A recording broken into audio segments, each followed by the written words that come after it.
विश्व व्यवस्था आज जिस दौर से गुजर रही है उसे मैं विशाल विघटन के रूप में परिभाषित करना चाहूँगा। वर्ष 2008-2009 के वैश्विक वित्तीय संकट को विशाल अपस्फीति कहा गया था।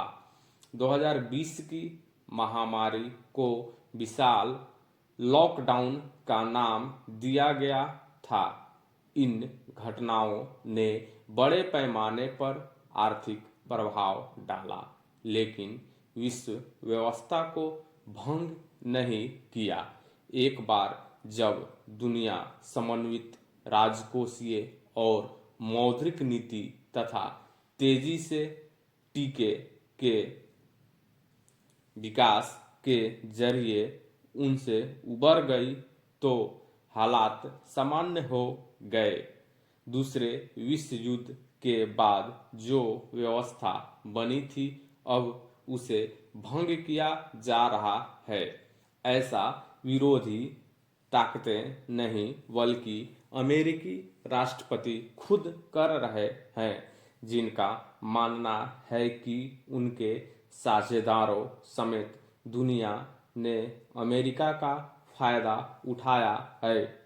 उनका नारा है मेक अमेरिका ग्रेट अगेन, यानी अमेरिका को दोबारा महान बनाना है। इस कोशिश में उनके हथियार हैं मौजूदा वैश्विक समझौते, पेरिस समझौता और संस्थानों, विश्व स्वास्थ्य संगठन से दूरी बनाना, साझेदारों, उत्तर अटलांटिक संधि संगठन यानी नाटो से अधिक मांग करते हुए उनका रक्षा व्यय सकल घरेलू उत्पाद यानी जीडीपी के 2% तक बढ़ाना, अमेरिका के व्यापार घाटे को कम करने के लिए टैरिफ बढ़ाना और लाखों प्रवासियों को वापस भेजना। उन्होंने संयुक्त राष्ट्र की संस्थाओं को अमेरिकी मदद की छमाही समीक्षा शुरू की है। इनमें विश्व बैंक तथा अंतर्राष्ट्रीय मुद्रा कोष शामिल है। अमेरिका का व्यापार भारतीय टैरिफ 2.2% है, जो उनके कई साझेदारों से कम है। केवल जापान में यह 1.7% है।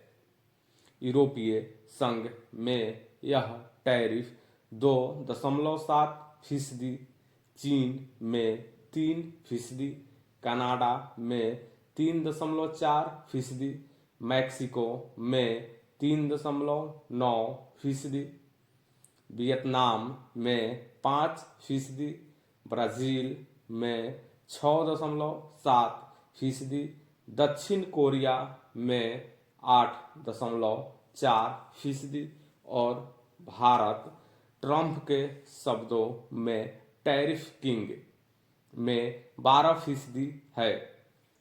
परंतु ट्रंप ने टैरिफ में भारी इजाफा किया है।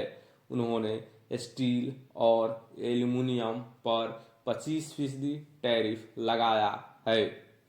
कनाडा और मैक्सिको के साथ व्यापार समझौते के बावजूद उन्होंने उन पर 25% का शुल्क लगाया। चीन पर 10% का अतिरिक्त शुल्क लगाया गया और भारत, जापान, दक्षिण कोरिया और यूरोपीय संघ पर बराबरी का शुल्क लगाने की घोषणा की है।